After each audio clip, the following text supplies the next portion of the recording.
날에 큰 날이 되게 하시고 은혜 주실 줄로 믿습니다. 제가 이 폐예배 설교에 어떻게 하면 은혜를 받게 할까 참 생각을 많이 했어요.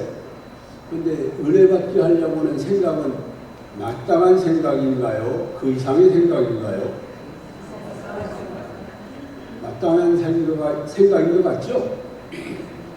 그런데 제가 생각한 것은 뭐냐면은 여러 가지 방법이 있는데 그 중에 하나가 부상된 게 뭐냐면은 짧게 하는 거다. 이렇게 생각을 정리했습니다.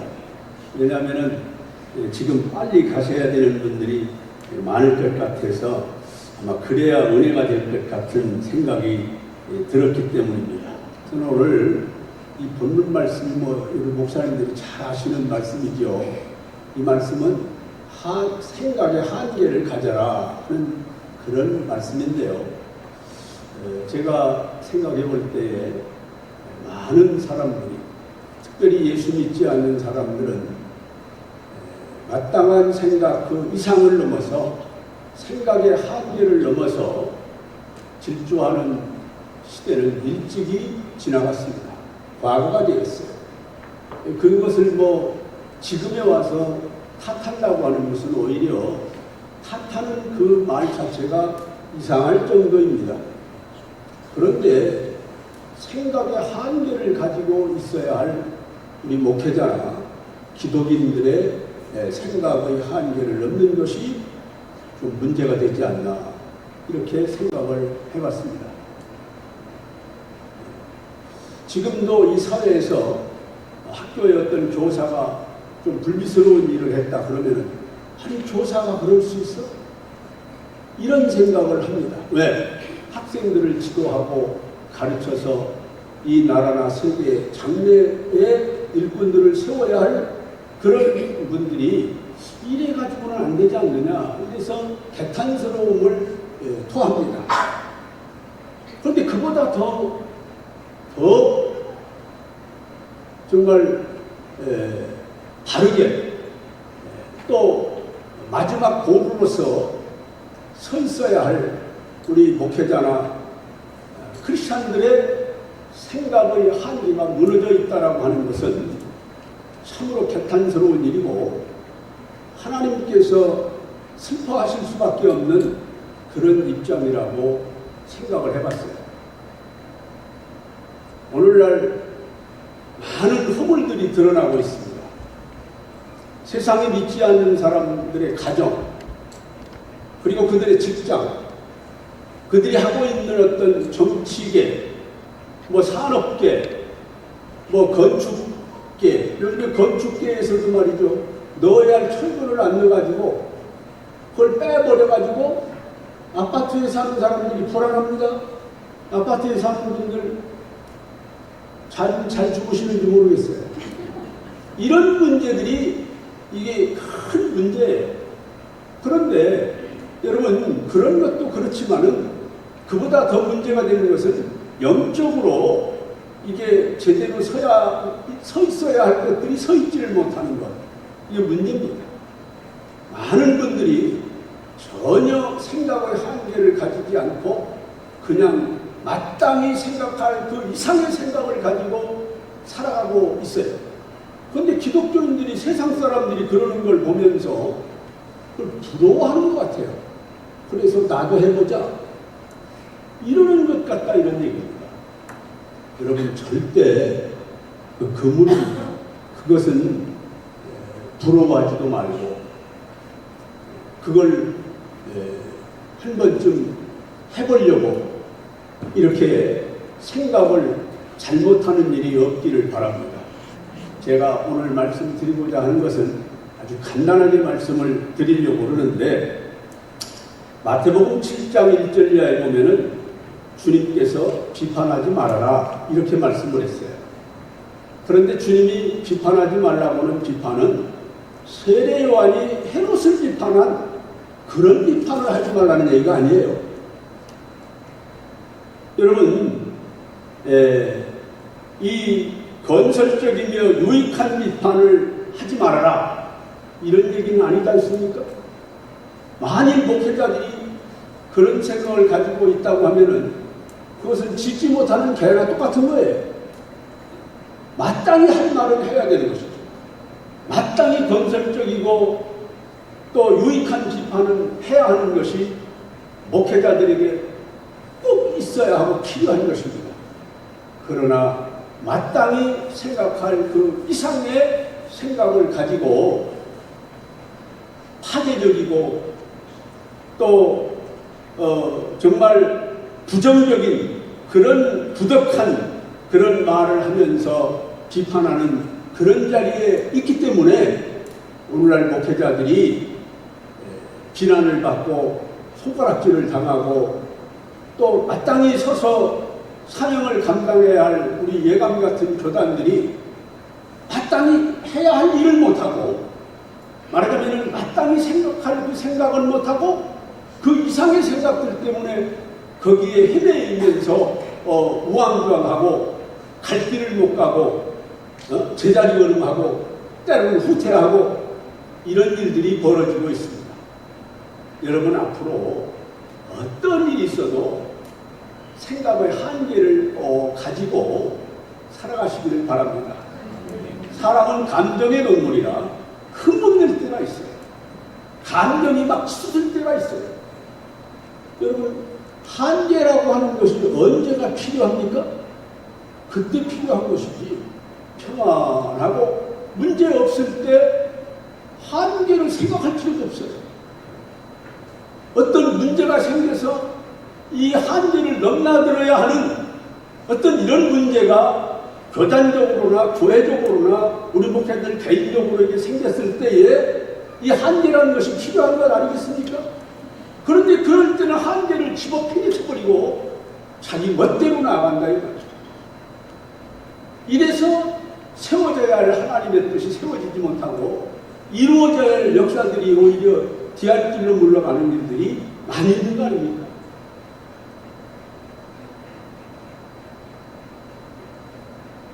이제 여기까지 하고요.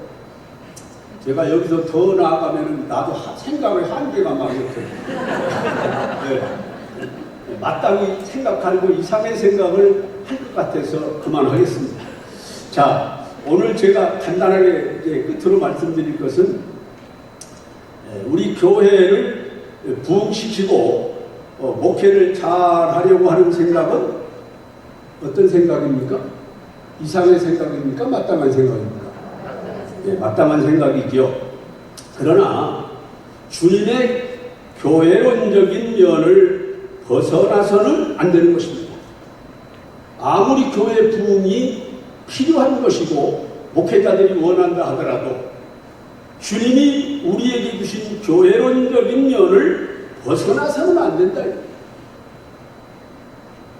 우리 한국교회가 부흥될 때 많은 부작용을 안으면서 부흥됐어요. 남의 교인들을 막 봉고차 흔할 때 처음 나왔을 때 봉고차 대고 막 교회 가는 사람까지 우리 교회 한번 가보자 이래가지고 실어 날라가지고 부흥된 교회들이 있다는 얘기를 들었어요. 여러분 한참 동안 우리 한국교회가 부흥할 때 수직적 부흥과 수평적 부흥이라는 얘기를 했어요. 한국의 어느 교회는 수직적 부흥이 아니라 수평적 부흥이 이루어집니다. 그게 뭐냐면 수평 이동적 부흥이라는 얘기예요. 이 교회에서 저 교회로 가는 것, 이건 절대로 생산적이거나 창조적인 부흥은 아니지 않습니까? 우리가 부흥을 원한다 하더라도 주님이 우리에게 주신 교회론적인 그 뜻을 그 의미를 넘어서서 원하는 부흥은 주님도 원치 않고 아무런 유익이 있을 수 없는 부흥이 되는 것입니다. 두 번째는 설교를 잘하려고 하는 것은 우리 목회자들로서는 너무나도 당연한 생각이지요. 마땅히 해야 할 생각입니다. 설교. 저도 오늘 이 설교를 이렇게 원고를 특별히 하는 것은 아닙니다만은 어떻게 해야 할까? 그러고 오늘 여기서 기도했어요. 주님, 죽을 수든 밥을 하든 주님 뜻대로 하옵소서. 이랬어요. 자, 여러분, 우리가 설교를 잘하려고 하는 것은 정말 마땅한 생각입니다. 그러나 성경보다 설교를 더 잘하려고 하는 생각은 잘못된 거예요.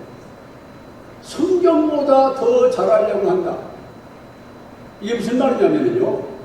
성경 이상 내가 설교를 잘하려고 내 설교를 자꾸만 성경 밖으로 끌고 나가는 거예요.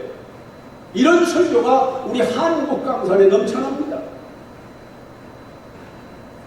여러분, 우리 목회자들이 설교를 잘해야 하는 것은 틀림없는 사실이고 또 그 생각은 마땅한 생각입니다. 그러나 성경 밖으로 설교를 자꾸만 끌고 나가면 안 돼요. 우리 한국 교회 성도들이 기복적인 신앙에 붙들려 있다고 하는 얘기들을 목회자들은 사실상 많이 이렇게 말하기도 하고 듣기도 한 그런 일일 것입니다. 그게 누구 탓입니까? 목회자들이 성경 이상으로 자꾸만 자기 설교를 밖으로 끌고 나가는 문제 때문에 야기된 열매예요. 이것은 지금 다른 설교, 다른 목회자의 설교를 비판하는 게 아니라 제가 그래봤어요. 제가 설교를 잘하려고 조금 본 것을 많이 봤다고 이렇게 말하기도 했어요. 희미하게 본 것을 확실하게 보았다고 말하기도 했어요.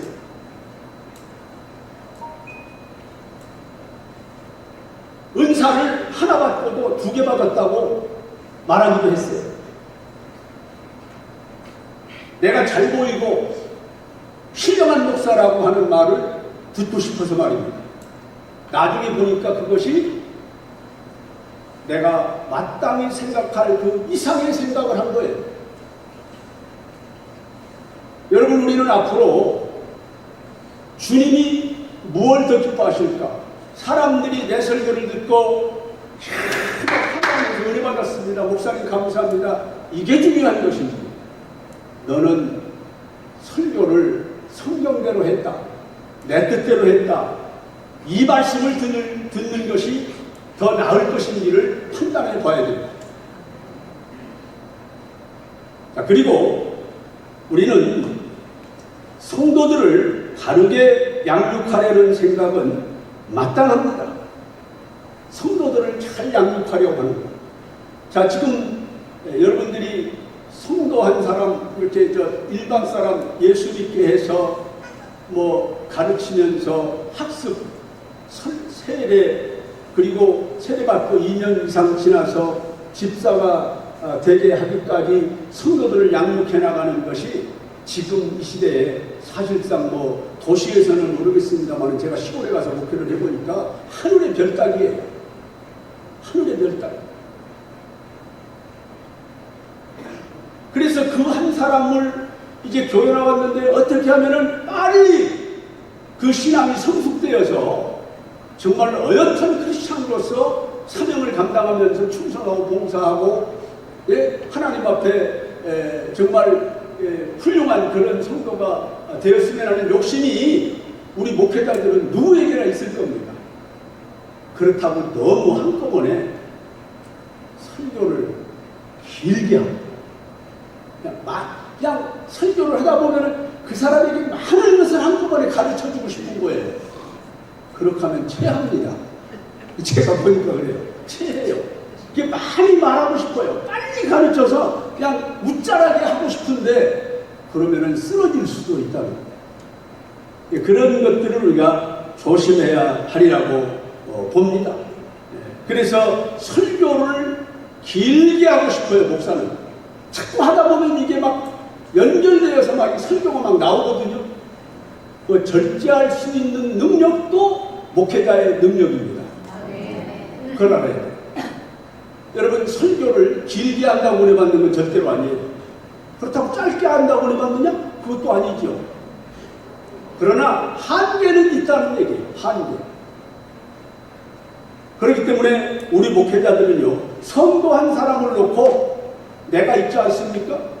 네. 주님 앞에서 그가 있고 내가 있는 거예요. 내가 이를 양육하는 목양하는 그런 목사로서 이를 어떻게 할 것이냐 할 때는 반드시 주님의 양무리 안에 있게 해야 되는 겁니다. 적당한 시간에 문을 열고 그를 인도하고 그를 불러서 다시 집안에 들이고 문을 닫고 하는 일을 날마다 반복하는 거예요. 네. 하다 보면 답답하죠. 교회는 부흥은 안 되고 성도는 여전히 제자리 걸음에 있는 것 같고 그때 우리 조심해야 됩니다. 그래서 하지 말아야 할 생각, 마땅히 생각할 그 이상의 생각을 가지고 뭐 이상하게 조금 해보려고 하다가 실패하고 실수하는 일들이 우리 목회자들에게는 종종 있는 일입니다. 재정적인 문제도 그렇죠. 교회가 얼마나 어렵습니까? 요즘에는 성도들이요 11조 하라, 천열배 하라, 뭐 헌금을 하라 이런 것을 강조했다가는요 그날로 망합니다. 조심해야 돼요. 여러분 지금 성도들은요 지금 이 우리 대한민국 안에 있는 사람들은 예수 믿으면 11조 해야 된다는 거 안 믿는 사람도 다 알아요. 그들이 다 이미 들었어요. 제가 65년도에 우리 동네 교회를 이렇게 나가서 그 교회를 짓고 처음에 부흥회를 했는데 그분이 우리 교단에 그분이 몇 대 감독인가요? 윤중석 목사님. 그분이 전도사 때 제가 어렸을 적에 우리 교회에 와서 부흥회를 했는데 나중에 제가 신학교 가서 가보니까 그분이 우리 교단 감독이 됐어요. 윤중석 목사님. 서울 신림제일교회 담임 목사님이셨죠. 그분이 와서 설교를 하는데 예수의 자도 모르던 그 동네에 와서 설교를 하는데 11조를 가르치는 거예요. 그때 당시에 촛불 하나 강단에다 써놓고 호야등 이거 대학교 석유로 쓰는 거 두어 개 써놓고 있는데 여름에 부흥회를 하는데 창문 열어놓고 하니까 온 동네 사람들이 다 구경하는 거예요. 그때는 라디오도 없을 때입니다. 동네에. 와서 다 듣는데 11조를 가르쳤어요. 그래도 그 동네는요 그때부터 그 윤중선 목사님이 가르친 11조 때문에 동네 사람들이 다 알아요. 자기 아내가 교회 나가면 아내가 보통은 어떻게 되냐면요 남편에게 11조 하면서도 11조 한다 소리도 안 하고 속였어요. 대부분. 그런데 그 동네는 속일 수가 없어. 자기 아내가 교회 나가면은 11조 한다는 거 동네 사람이 그때부터 다 알았어요. 그래도 그 교회는요 리단교예요. 명단교회도 아니에요. 그런데 그 교회는 80년대 초부터 2층 교회 짓고 버스 사가 이 사람들 실현하려는 큰 교회도 제 모교회가 지금도 그렇습니다. 큰 부흥을 했어요. 그러니까 지금은요 세상 사람들이 11조 하는 거 다 사람들 그러니까 구체적으로 11조 하라고 교인들한테 막 강조하고 이런 필요도 쳐도 없어요. 은혜만 받으면 11조 하다라는 얘기예요. 자, 그렇기 때문에 우리 성도들이요, 우리 목회자들이 교회 재정 문제를 이렇게 좀 확장하기 위해서 노력을 하는 것은 좋지만 거기에 욕심을 부려가지고 성도들이 빨리빨리 11조 좀 많이 하고 헌금을 많이 하고 좀 재정적으로 풍부해서 선교도 하고 이러고 싶은데 그 한계를 넘어서는 안 된다는 거예요. 그게 마땅한 생각이지만 한계를 정해야 돼요. 그렇게 해서 여러분의 교회가 실수가 없고 실패가 없이 성도들이 꾸준하게 신앙생활을 잘하는 교회, 특별히 우리 예감 교회들이 정말로 은혜 가운데에서 반석위에 서 있는 교회로서 성장해 갈 수 있기를 바랍니다. 그래서 오늘 생각의 한계라는 말씀을 전하는데요. 앞으로 우리는 특별히 이제 마지막으로 끝으로 제가 말씀드릴 것은 우리 교단 안에서 목회자들은 교단과의 관계 속에서 특별히 좀 생각의 한계를 정하고 넘지 않았으면 하는 그런 바람입니다. 이 교단장을 제가 좀 해봤고 총무도 해봤고 사실 우리 교단에서 이렇게 어떤 직임을 맡아서 한 일을 제가 거의 다 해봤어요. 근데 그 해보면요 사실 속상할 때가 한두 번이 아니에요. 에이 하고 때려치고 싶을 때도 한두 번이 아니고 길이 참아야 됩니다. 네. 그런데 중요한 것은 뭐냐면요 우리 목회자들이 생각의 한계를 자꾸만 넘는 거예요. 이게 문제인 겁니다. 여러분 지금도 우리 교단이 마땅히 해야 할 일은 지금 못하고 있고 엉뚱한 일에 지금 매달려서 씨름하고 있다 이런 얘기예요. 그게 뭐냐면요. 우리 오늘 본문의 말씀은 마땅히 생각할 것과 생각하지 말아야 될 것을 구분해서 말씀해주고 있는데 우리가 지금 마땅히 생각할 그 이상을 생각한 것 때문에 이걸 처리하느라고 마땅히 생각하고 해야 할 일을 또 못하고 있다 이런 얘기예요. 여러분 마땅히 생각할 그 이상의 생각은 범죄가 되고 마땅히 생각할 생각을 하지 않는 것은 직무유기예요. 그렇기 때문에 우리가 뭘 해야 되겠습니까? 마땅히 해야 할 생각을 하면서 그 일을 해나가야 되는데 엉뚱한 일 때문에 이게 못하는 것은 하나님 앞에 얼마나 죄송스러운 일입니다. 이 문제를 가지고 기도하고 여러분들은 우리 교단의 현안 문제를 제가 무슨 말을 하고 있는지를 다 눈치채실 줄 압니다. 이 문제를 놓고 기도하면서 말 한마디라 하더라도 절대로 부정적인 말을 하지 말고 여러분 실질적이고 건설적인 말씀을 하셔서 이 문제가 해결되도록 노력을 해야 돼요. 잘못된 곳에 자꾸만 이렇게 부추겨서 말씀하지 않고 해결하고자 하는 쪽으로 건설적인 긍정적인 쪽으로 하나님의 뜻 아래서 여러분 마땅히 생각할 생각이라는 것이 뭡니까? 오늘 분명히 본문에 지혜롭게 생각하라고 했는데 그것은 주님과 함께 생각해보라는 의미가 아니겠습니까? 주님과 함께. 그러면서 여러분들은 교단은 주님을 위해 세워진 교단입니다. 이 주님의 교단을 위해서 노력해 주시고 협력하실 수 있기를 주님의 이름으로 부탁을 드립니다.